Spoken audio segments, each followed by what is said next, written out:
नमस्कार दोस्तों, आपका हमारे आयुर्वेदा उद्धार चैनल में हार्दिक स्वागत है।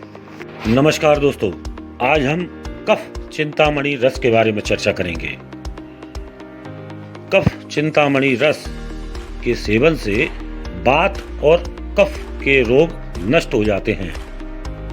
कफ की विशेषता होने पर अन्य औषधियों की अपेक्षा यह विशेष फायदा करता है, क्योंकि इसमें रस सिंदूर है, अतः यह कफ का नाश करता है।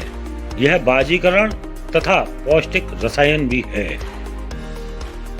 कफ चिंतामणि रस, रस सिंदूर, शुद्ध हिंगुल, सुहागे की खील, इंद्रजौ, भांग के बीज, काली मिर्ची, अदरक के रस के मिश्रण से बनाया जाता है।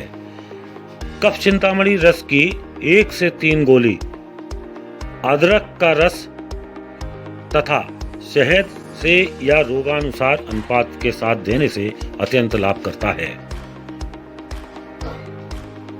कफ चिंतामणि रस वैद्यनाथ आदि ब्रांडों में उपलब्ध है, जो कि आप अपने नजदीकी आयुर्वेदिक मेडिकल एवं ऑनलाइन माध्यम से मंगा सकते हैं।